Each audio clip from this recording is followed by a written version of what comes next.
Hi, I'm Erica Brandt with AgCareers.com. In this series, we're going to talk about retention. What is employee retention? If we look at the definition, it is a process in which the employees are encouraged to remain with the organization. Employee retention is beneficial for the organization as well as the employee. Companies that have employees that are engaged in their organization and jobs, which leads to higher retention rates, might say things like, I believe in the organization's reputations, products, and services. My manager does what they say they'll do. I'm appreciated and recognized for my contributions to the organization. I feel I'm fairly compensated in my role.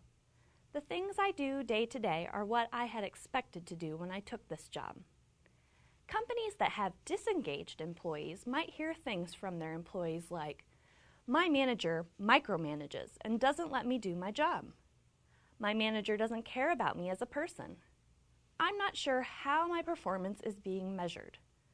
I feel like I don't have a good work-life balance. I don't enjoy my job or the people I work with. The tricky thing about retention is that organizations very rarely ask their employees questions that lead toward understanding employee engagement and, in turn, retention.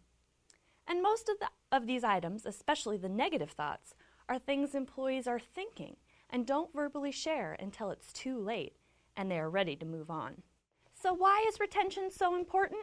There are a lot of reasons. The benefits of employee retention to an organization can be linked back to the bottom line. Employee retention ensures customer satisfaction, product sales, satisfied coworkers and reporting staff, effective succession planning, and organizational knowledge amongst your employees.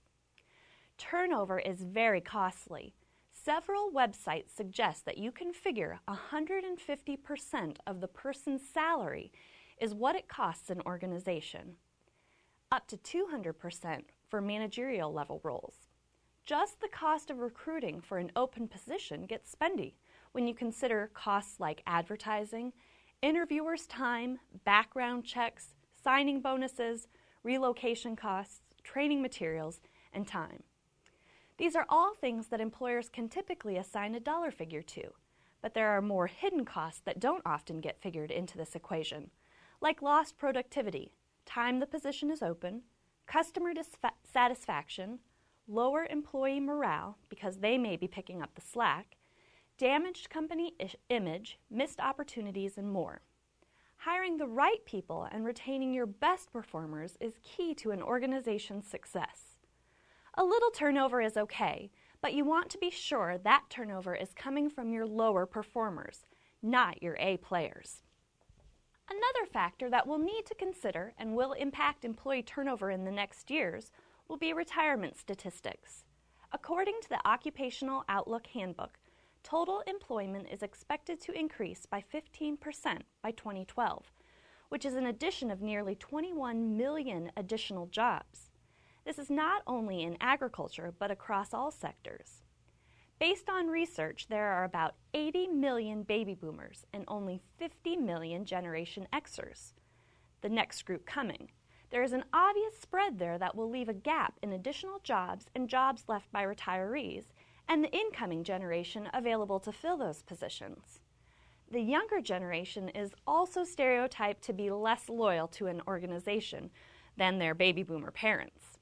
It is said that Gen Xers will change jobs between 5 and 7 times within their careers.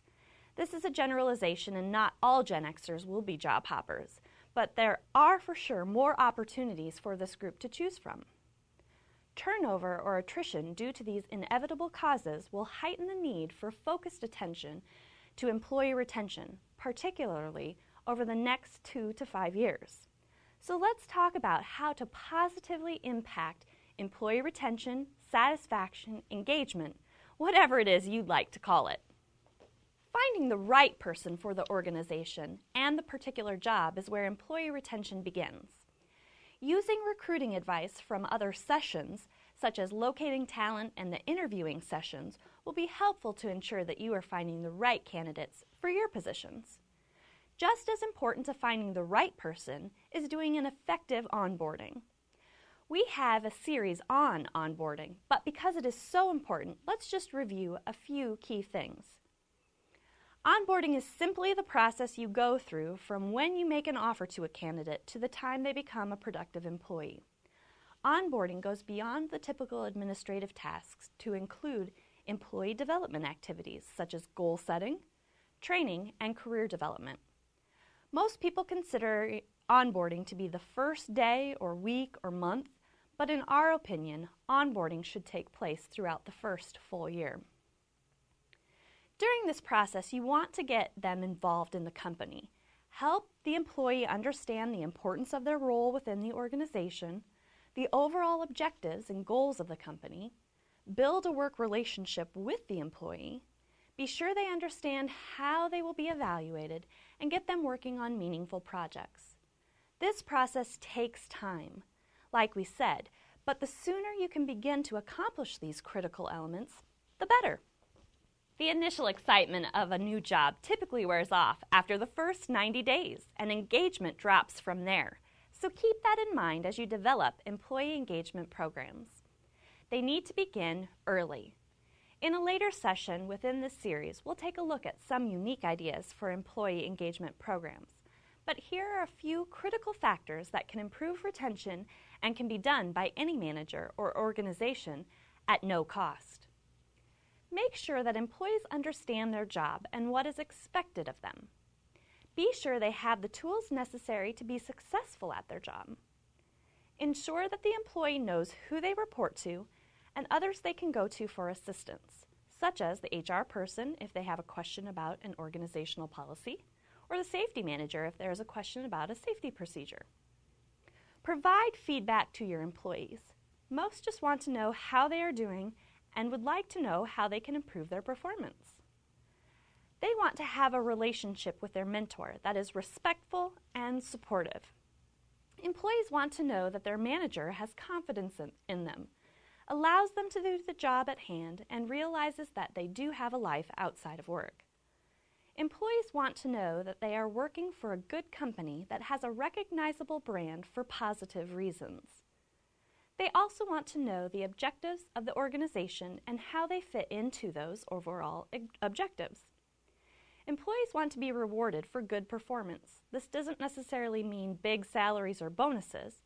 Verbal recognition goes a long way. People want to work for an organization that handles problems quickly and fairly. This can be employee problems, product problems, etc. The fact that they are dealt with and how they are dealt with is done with integrity, consistency, and ethically are all important. In the next chapters, we'll be looking at how leadership plays a role in retention, the importance of compensation, ideas for retention programs, and how you can measure success.